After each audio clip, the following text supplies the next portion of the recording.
মক্কা আর Medina এই দুই area হারাম সম্মানের কারণে। আর এই দুই এরিয়া হারাম, তো এর ফলাফল কি? অন্য এলাকা থেকে এরা কি আলাদা? এক নম্বর ফলাফল হচ্ছে এই দুই এরিয়ায় কোনো গায়ের মুসলিম প্রবেশ করতে পারবে না। Non Muslim not allowed to enter into area. এই দুই এলাকাতে প্রবেশ অনুমোদিত নয়, যে মুসলমান নয় তার জন্য। বাকি পৃথিবীর যে কোনো মুসলমান দেশে অমুসলিমরাও থাকতে পারে, পুরো সৌদি আরবের বাকি সকল এলাকাতেও অমুসলিমরা থাকতে পারে। তাহলে অমুসলিমদের প্রবেশ অনুমোদিত নয় মক্কার হারাম এরিয়াতে আর মদিনার হারাম এরিয়াতে। এটা ওই এলাকার সম্মান। যেমন প্রধানমন্ত্রীর বাসভবন, গণভবন, জাতীয় সংসদ ভবন, ক্যান্টনমেন্ট এরিয়া, এগুলো হারাম কেন? এগুলো হারাম ওর সম্মানের কারণে, সাধারণ জনগণের প্রবেশ নিষেধ।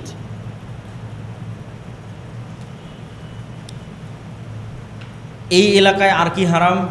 এই এলাকার গাছপালা কাটা, এই এলাকায় পাখি শিকার করা, এগুলো হারাম। অথচ এই এলাকার বাইরে গাছপালা কাটা হালাল, এই এলাকার বাইরে পাখি শিকার করা হালাল।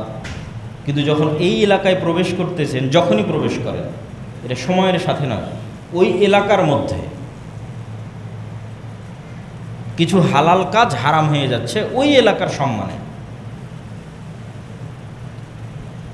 তারপরে হারাম মাস, যে হারাম মাসে আমরা অবস্থান করছি। ইন্না ইদ্দাতাশ শুহুর ইনদাল্লাহ 12 শাহরান ফি কিতাবিল্লাহ। আল্লাহর নিকটে মাসের গণনা 12টা, এবং আল্লাহর কিতাব লাউহে মাহফুজেও মাসের গণনা 12টা। কবে থেকে? ইয়াউমা খালাকাস সামাওয়াতি ওয়াল আরজ, যেই দিন থেকে আসমান জমিন সৃষ্টি হয়েছে ওই দিন থেকে। মিনহা আরবাআতুন হুরুম, আর ওই দিন থেকেই 4 মাস হারাম। আসমান জমিন যেই দিন থেকে তৈরি হয়েছে, যেই দিন থেকে লাউহে মাহফুজ এবং আল্লাহর নিকটে মাসের গণনা 12টা, ওই তখন থেকে 4টে মাস হারাম। এই 4টে মাসে কি হারাম এবং 4টে মাস কি কি? হজের সময় পর পর 3 মাস। আমরা জুলহজ মাসে কুরবানি করেছি, হজ করেছি। জুলহজ মাসের আগের মাস জুলকাদা, আর জুলহজ মাসের পরের মাস মহররম, যেটাতে আমরা এখন আছি, মহরমের 10 তারিখ। আর আরেকটা হচ্ছে বিচ্ছিন্ন রজব, রজব মাস। মোট 4 মাস হারাম। এই 4 মাসে কি হারাম? কোরআনের মধ্যে আল্লাহ বলছেন, ইয়াসআলুনাকা আনিশ শাহরিল হারামি কিতালিন ফি কুল কিতালুন ফিহি কাবীর। তারা আপনাকে হারাম মাস সম্পর্কে জিজ্ঞেস করে, হারাম মাসে যুদ্ধ করা যাবে কি না। আপনি বলেন হারাম মাসে যুদ্ধ করা কবিরা গুনাহ। কুল কিতালুন ফিহি কাবীর, হারাম মাসে যুদ্ধ করা কবিরা গুনাহ। তাহলে হারাম মাসে 1 নাম্বার হারাম হচ্ছে যুদ্ধ হারাম, যা অন্য মাসে হালাল। তাহলে কোনো মুসলিম শাসক, কোনো মুসলিম দেশ, কোনো মুসলিম কান্ট্রি নিজে থেকে হারাম মাসে যুদ্ধ স্টার্ট করতে পারবে না। যদি তার নিজে থেকে চালু করা কোনো যুদ্ধ থেকে থাকে, যুদ্ধ স্টপ করে দিতে হবে হারাম মাস শুরু হওয়া মাত্র, না হলে সে কাবিরা গুনাহের ভাগিদার হবে। হ্যাঁ, যদি বাইরের কোনো শক্তি তার উপর আক্রমণ চাপিয়ে দিয়েছে, তখন আত্মরক্ষার জন্য যুদ্ধ করতে বাধ্য, সেটার পরিবেশ ভিন্ন। কিন্তু আমরা মুসলমানেরা নিজে থেকে কোনো যুদ্ধ শুরু করব, অথবা আমরা একটা যুদ্ধ শুরু করেছি যেটার কন্ট্রোল আমার হাতে আছে, তাহলে ওই যুদ্ধ হারাম মাসে বন্ধ হয়ে যাবে। তাহলে হারাম মাসে কেন যুদ্ধ বন্ধ হবে? কেননা হারাম মাসকে হারাম করাই হয়েছে হজের সফরের জন্য। হজ শুধু আমার এবং আপনার ইবাদত নয়। এমন কোনো নবী নাই যে আরাফার মাঠে যায়নি। অতীতের সকল নবীরাই হজের কার্যাবলী সম্পাদন করেছে। এবং ইন্না আউওয়ালা বাইতুন উযিআ লিন-নাস বিবাক্কা, পৃথিবীতে আল্লাহর ইবাদতের জন্য প্রথম তৈরি করা ঘর হচ্ছে মক্কা, কাবা। এই জন্য যেই দিন থেকে আসমান জমিন সৃষ্টি হয়েছে ওই দিন থেকে 4 মাস হারাম। এই সময়ে মানুষ যেন হজ করতে যেতে পারে। জুলকাদা মাসে মানুষ হজের জন্য সফর করবে, জুলহজ্জা মাসে হজ সম্পূর্ণ করবে, মুহররম মাসে হজ থেকে ফিরে আসবে। অতএব এই 3 মাসে কোনো যুদ্ধ রাখা যাবে না। যেমন ইরান এবং আমেরিকার যখন যুদ্ধ হলো, আরব বিশ্বের সব ফ্লাইট বন্ধ, এবারই তো মনে হচ্ছিল যে মানুষ হজ করতে পারবে কিনা, হজে যেতে পারবে কিনা। তাহলে যুদ্ধ চলমান থাকলে হজ বাধাগ্রস্ত হতে পারে। এই জন্য হারাম মাসে যুদ্ধ বন্ধ করতে হবে। হারাম মাসের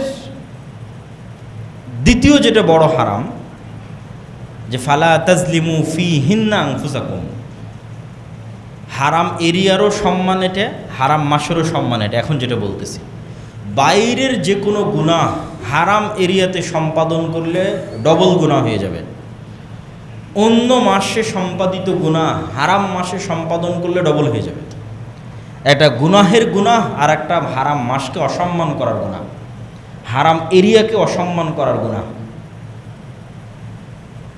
এবার 3 নম্বর হারাম, এহরামের হারাম। এহরাম, যখন আমরা এহরাম পরি তখন আসলে আমরা নিজেদের জন্য অনেক কিছুকে হারাম করে নিই। এই জন্য ওই কাপড়ের নাম এহরামের কাপড়, ওই নিয়তের নাম হচ্ছে এহরাম বাঁধা। এহরাম হারাম থেকে এসেছে। অনেক হালাল কাজ যা আসলে হালাল, এমনি হালাল, বিয়ে শাদী করা হালাল, স্ত্রীর সাথে সাংসারিক জীবনে যাওয়া হালাল, কিন্তু এহরামের নিয়ত করার পর হারাম। নখ কাটা হালাল, চুল কাটা হালাল, কিন্তু এহরামের নিয়ত করার পর হারাম। এহরামের নিয়ত করার পর বিয়ের প্রস্তাব দেওয়াও হারাম। তাহলে এহরামের যখন থেকে নিয়ত করছি তখন থেকে এহরাম না ভাঙ্গা পর্যন্ত এই এহরামের সম্মানে অসংখ্য হালাল কাজ হারাম হয়ে গেছে। তাহলে এটা একটা হারাম, সম্মানে হারাম। তাহলে 1 নম্বর হারাম এলাকার সম্মানে হারাম এলাকা হারাম, 2 নম্বর হারাম মাসের সম্মানে হারাম মাস হারাম, এহরামের সম্মানে এহরাম হারাম। এবার 4 নম্বর হচ্ছে মানুষ হারাম।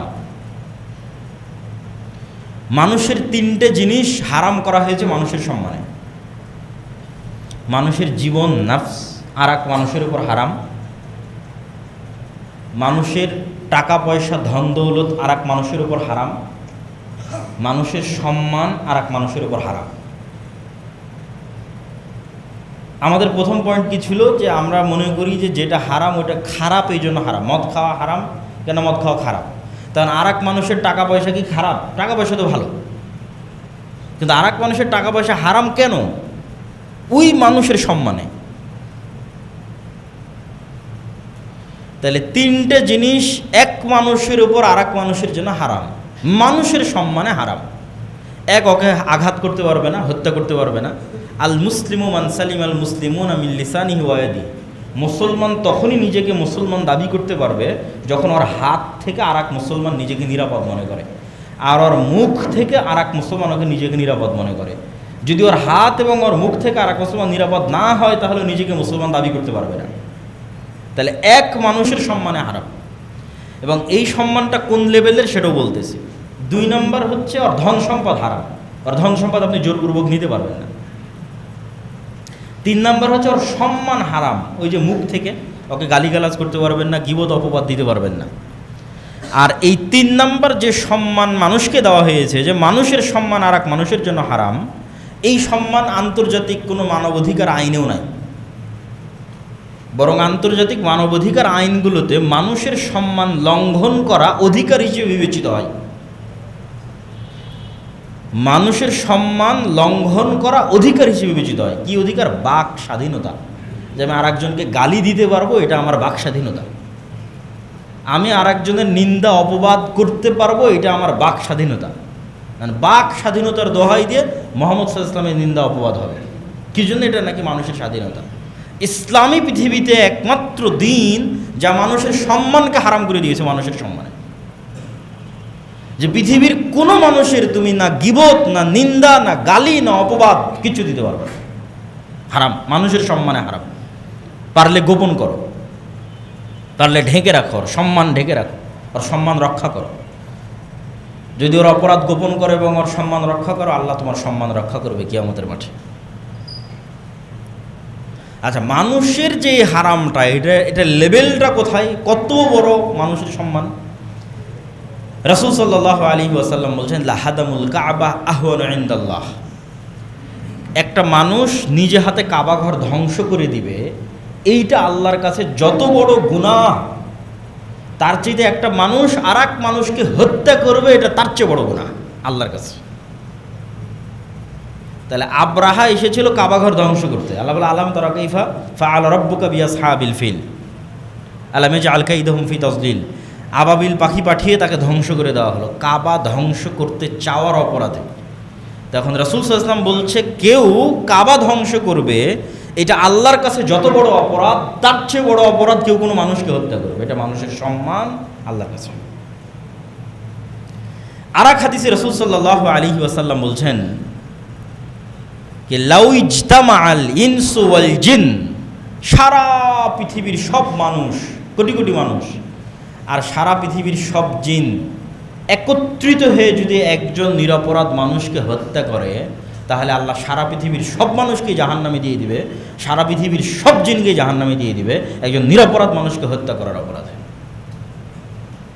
এইটা বিবেচনায় আসবে না, আরে সারা পৃথিবীর সব মানুষ মিলে হত্যা করেছে তো কী হয়েছে?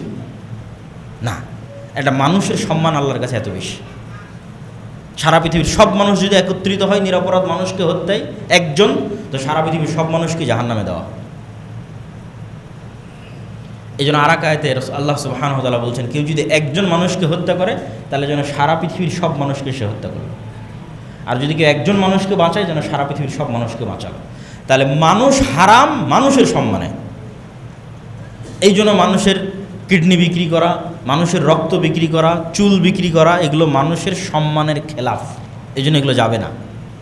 দান করা ভিন্ন জিনিস, কিন্তু ক্রয় বিক্রয়ের বস্তু বানানো যাবে না আদম সন্তানকে, এবং আদম সন্তানের কোনো অঙ্গ প্রত্যঙ্গকে বিক্রিযোগ্য নয়, এটা সম্মান। তাহলে এতক্ষণ যাবৎ আমরা যেটা আপনাদের সামনে তুলে ধরার চেষ্টা করলাম, সেটা হচ্ছে হারাম সম্মানের কারণে হয়ে থাকে। আর আমরা আজকে যে আলোচ্য বিষয়বস্তুর মধ্যে আছি, সেটা হচ্ছে মাস হারাম। তাহলে পরপর 3 মাসের আমরা তৃতীয় মাস মুহররম মাসে অবস্থান করছি। এটা একটা হারাম মাস। এই হারাম মাসের 10 তারিখের বিশেষ গুরুত্ব কি? 1 নম্বর গুরুত্ব তো আমরা হারাম মাসের মধ্যে আছি, এটা নিজেই একটা গুরুত্ব। 2 নম্বরের বিশেষ গুরুত্ব আছে মুহররম মাসের 10 তারিখের। যদিও আমাদের পেপার পত্রিকা, রাষ্ট্রপ্রধান, প্রধানমন্ত্রীর বাণী, জাতীয় অনুষ্ঠান সব কিছু পালিত হবে অথবা উদযাপিত হবে কারবালা কেন্দ্রিক। আশুরা মুহররম, দ্যাট মিন্স কারবালা। এটা ঠিক যে মুহররম মাসের 10 তারিখে কারবালায় একটা ঘটনা ঘটেছিল, যেটাও আমরা বলবো। কিন্তু সেই ঘটনাটা ঘটেছিল রাসূল সাল্লাল্লাহু আলাইহি ওয়াসাল্লামের মৃত্যুর প্রায় 50 বছর পরে।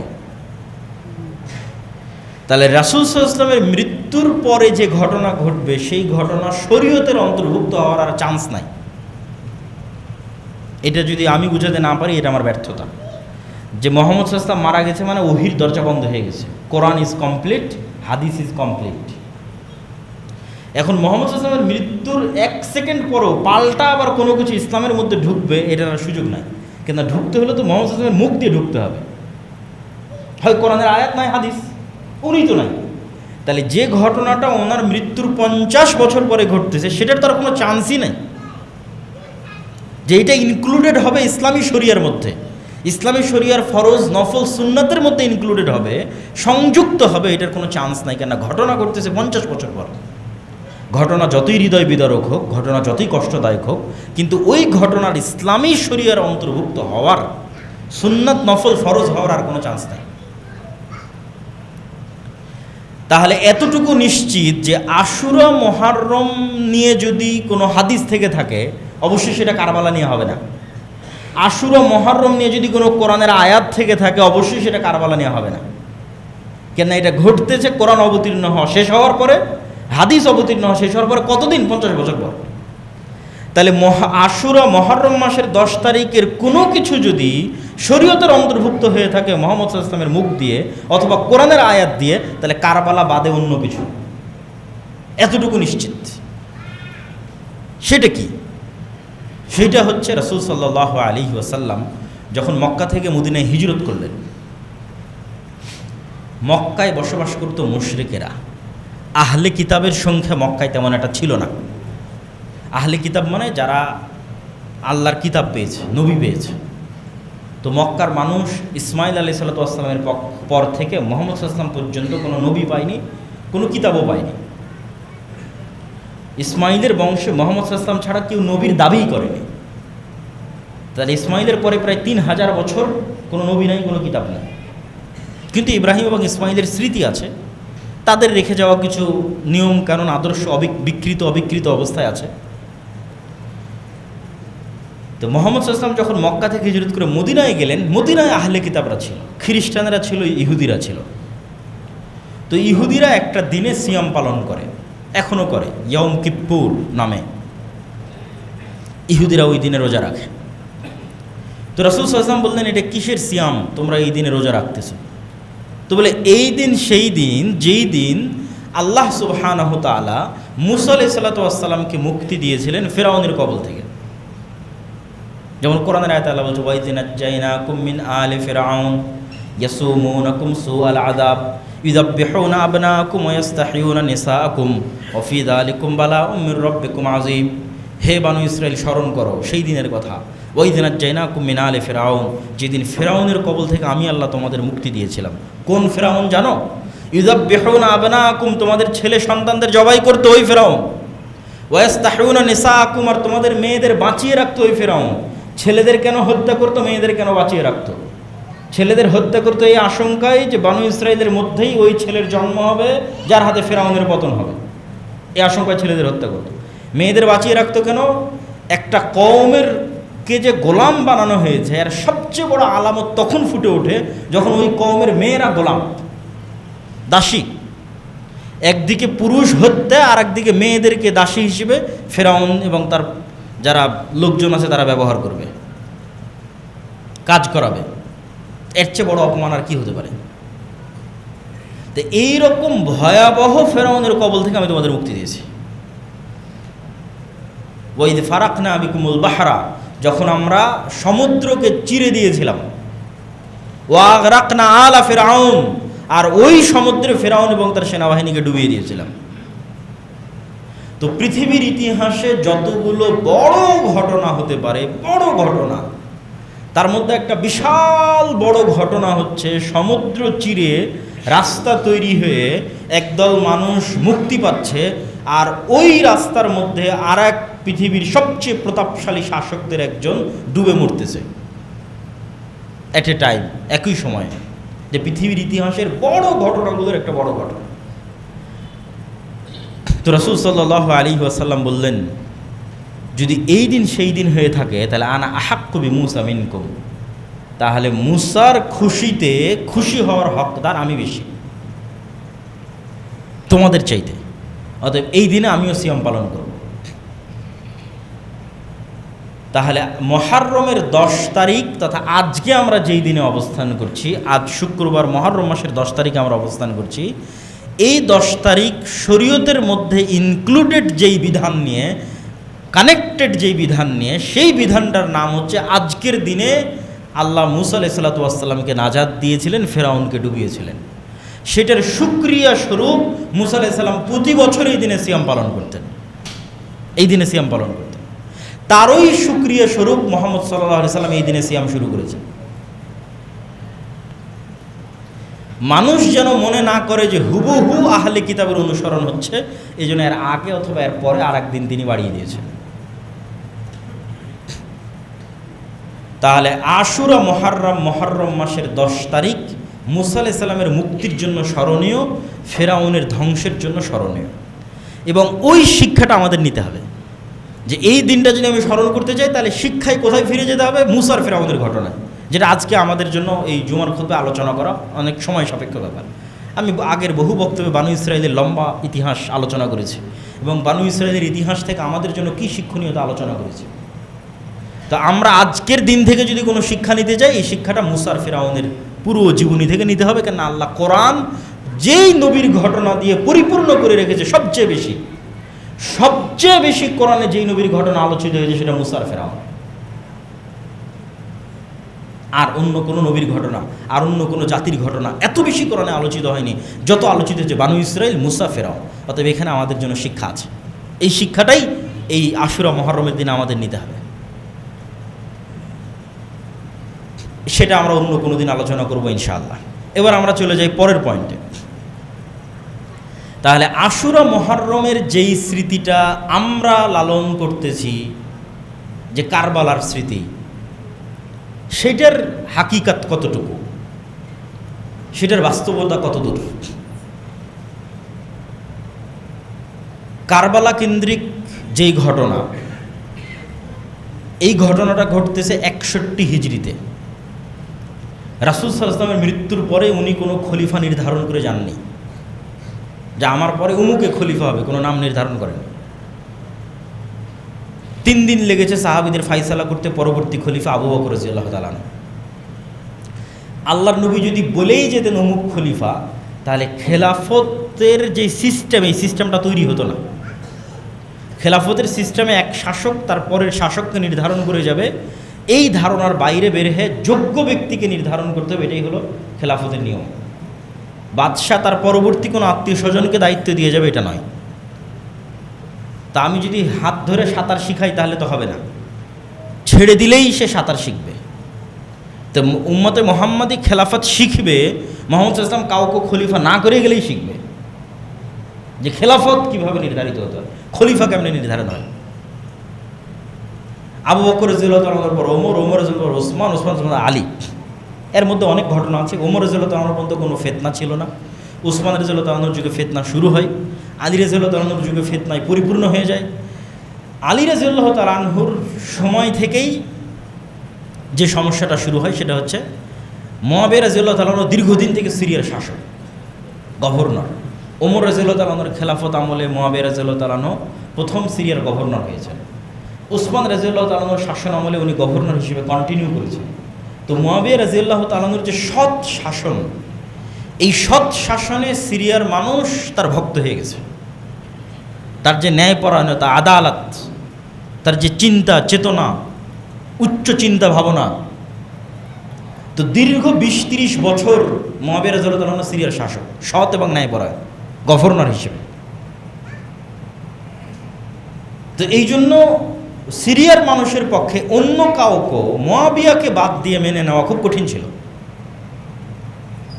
যে কোনো একজন খলিফা এসে মুআবিয়াকে বাদ দিবে এবং ওই জায়গায় আরেকজন গভর্নর করবে, এটা খুব কঠিন ছিল সিরিয়ার মানুষের জন্য।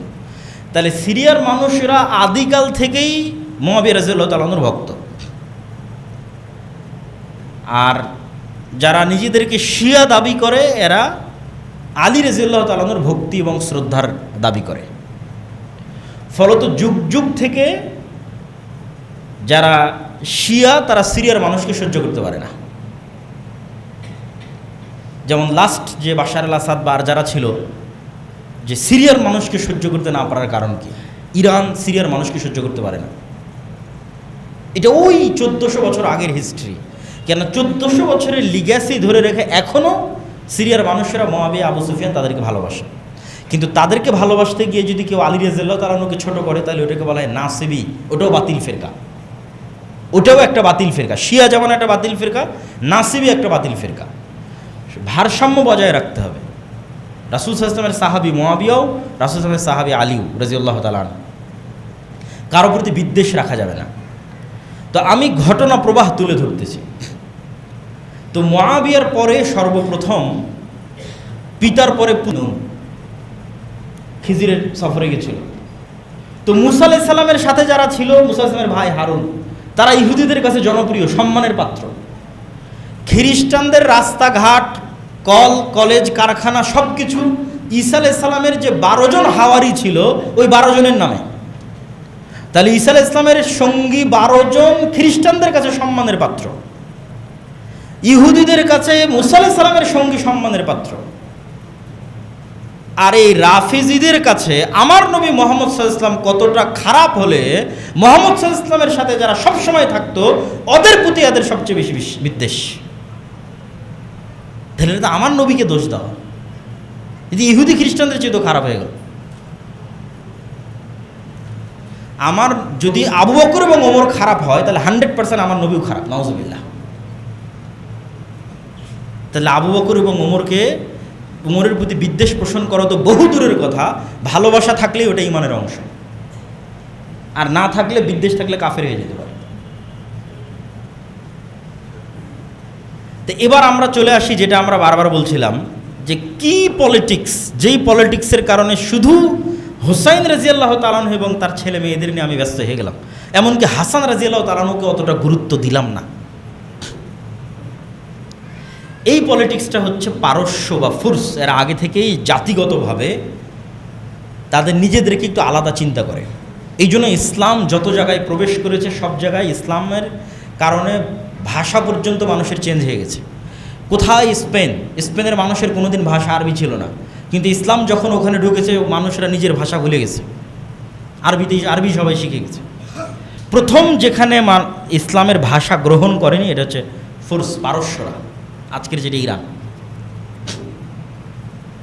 ফার্সি ভাষার যে ইতিহাস এবং ঐতিহ্য, তো এই পারস্য সাম্রাজ্যের পুরো পতন হয় ওমর রাদিয়াল্লাহু তাআলা আনহুর হাতে। আর এই পারস্য সম্রাটের কোনো একজন কন্যা যুদ্ধ বিজয়ের পর ওমর রাদিয়াল্লাহু তাআলা আনহু নিজে হুসাইন রাদিয়াল্লাহু তাআলা আনহুর সাথে বিবাহ দেন। এই লিঙ্কটা ওরা ঐতিহ্য হিসেবে ধারণ করেছে, যে আমাদের পারস্য সাম্রাজ্যের যে ইতিহাস, এই ইতিহাসের একটা পার্ট হুসাইন রাদিয়াল্লাহু তাআলার সাথে কানেক্ট হয়ে গেছে। ফলত হুসাইন রাদিয়াল্লাহু তাআলাকে সম্মান করা, গ্লোরিফাই করা, দ্যাট মিনস আমরা আমাদের অতীত পারস্য সাম্রাজ্যকে গ্লোরিফাই করতেছি। আর এই হৃদয় বিদারক গল্প বানিয়ে এইটার ভিকটিম করব হচ্ছে যারা পলিটিক্সে আমাদের বিরোধী, তাদেরকে ভিকটিম করব। আয়েশা রাদিয়াল্লাহু তাআলা আনহা, ওমর রাদিয়াল্লাহু তাআলা আনহু, ওসমান রাদিয়াল্লাহু তাআলা আনহু আলে বাইতের কারণে নয়, কেন আমি আগেই প্রমাণ দিয়েছি এনারা সবাই আলে বাইতের অংশ। এবং যাকে নিয়ে সবচেয়ে বেশি মতবিরোধ তার বিষয়ে একটা আশ্চর্যজনক তথ্য দিই। মুআবিয়া রাদিয়াল্লাহু তাআলা আনহু তো সাহাবী, মুআবিয়া রাদিয়াল্লাহু তাআলা আনহুর পিতা আবু সুফিয়ান সাহাবী।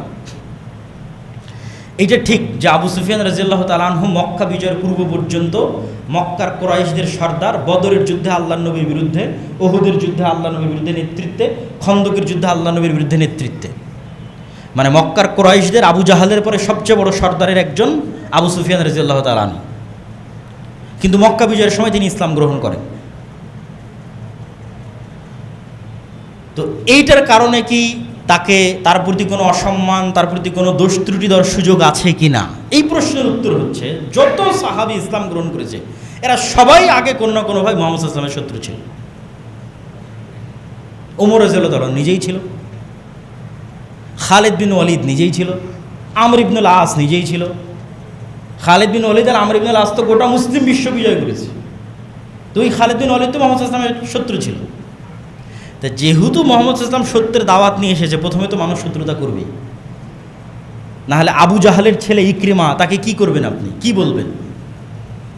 যারা মিথ্যা নবীর দাবিদার হয়েছিল ওমর, আবু বকর রাদিয়াল্লাহু তাআলা আনহুর যুগে, তাদের বিরুদ্ধে সবচেয়ে বড় সেনাপতি ছিল আবু জাহালের ছেলে ইকরিমা মুসলমানদের পক্ষে। তখন আবু জাহালের ছেলে এই জন্য আগে আপনি ঘৃণা করবেন, এই সুযোগ ইসলামে নাই। ইসলামের মানদণ্ড ভিত্তি হচ্ছে ইমানের উপর। ইসলাম গ্রহণ করেছে সব শেষ, ইসলামের জন্য কাজ করেছে অতীতের সব শেষ। তো আবু সুফিয়ান রাদিয়াল্লাহু তাআলা আনহু বা উমাইয়া বংশ যারা, এরাও মুহাম্মদ সাল্লাল্লাহু আলাইহি ওয়াসাল্লামের বংশধারার সাথে কানেক্টেড, যেটাকে আমরা কুরাইশ বলি। রাসূল সাল্লাল্লাহু আলাইহি ওয়াসাল্লামের পরদাদা হচ্ছে আব্দে মানাফ। আব্দে মানাফের দুই ছেলে, এক ছেলের নাম হাশেম আর এক ছেলের নাম আব্দে শামস। হাশেমের বংশধর হচ্ছে আব্দুল মুত্তালিব, মুহাম্মদ সাল্লাল্লাহু আলাইহি ওয়াসাল্লাম, আর আব্দে শামসের বংশধর হচ্ছে উমাইয়া হারব আর আবু সুফিয়ান। তাহলে আবু সুফিয়ান এবং তাদের বংশধরেরা ইব্রাহিমী এবং ইসমাইলি রক্তের উত্তরসূরি, এবং মুহাম্মদ সাল্লাল্লাহু আলাইহি ওয়াসাল্লামের যে কুরাইশ বংশ, এই কুরাইশ বংশের উত্তরসূরি। এক নম্বর। দুই নম্বর, আবু সুফিয়ান রাদিয়াল্লাহু তাআলা আনহুর কন্যা উম্মে হাবিবা, এটা অনেকেই জানে না, অথচ এটা প্রতিষ্ঠিত সত্য, এটা জানা দরকার, মানুষের বলা দরকার যে আবু সুফিয়ান রাদিয়াল্লাহু তাআলা আনহুর কন্যা উম্মে হাবিবা, যিনি মুআবিয়া রাদিয়াল্লাহু তাআলা আনহুর বোন, তিনি রাসূল সাল্লাল্লাহু আলাইহি ওয়াসাল্লামের স্ত্রী। তা আবু সুফিয়ান রাসূল সাল্লাল্লাহু আলাইহি ওয়াসাল্লামের শ্বশুর, আর মুআবিয়া রাদিয়াল্লাহু রাসূল সাল্লাল্লাহু আলাইহি ওয়াসাল্লামের সম্বন্ধী অথবা শালা। তাহলে আপনি তাদেরকে কোথায় থেকে আলে বাইতের বাইরে বের করবেন? আর তাদের প্রতি বিদ্বেষ পোষণ করবেন 3 নাম্বার সর্বশেষ আবু সুফিয়ান রাদিয়াল্লাহু আনহু সাহাবী, মুআবিয়া রাদিয়াল্লাহু আনহু রাসূল সাল্লাল্লাহু আলাইহি ওয়াসাল্লামের সাহাবী। একজন সালাফি সালেহিনের বক্তব্য দিয়ে এই পয়েন্টটা শেষ করব যে ওমর ইবনে আব্দুল আজিজ উমাইয়া বংশের একজন শাসক, যার ন্যায় পরায়ণতার কারণে মানুষ মনে করত যে তিনি ৫ম খলিফা হওয়ার যোগ্য।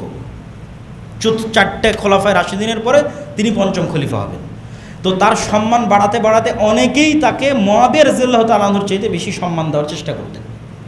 তখন সালাফে সালেহিনরা বললেন যে ওমর ইবনে আব্দুল আজিজের সারা জীবনের আমল আর মুআবিয়া রাদিয়াল্লাহু তাআলা আনহুর একটা রাকাত সালাত, একটা সিজদা যা তিনি মুহাম্মদ সাল্লাল্লাহু আলাইহি সাল্লামের সাথে আদায় করেছেন, এমতো অবস্থায় যে তিনি মুহাম্মদ সাল্লাল্লাহু আলাইহি সাল্লামকে নবী হিসেবে ঈমান রাখেন, বিশ্বাস রাখেন, আল্লাহকে রব এবং ইলাহ হিসেবে বিশ্বাস রাখেন, ওমর ইবনে আব্দুল আজিজের সারা জীবনের আমলের চেয়ে শ্রেষ্ঠ।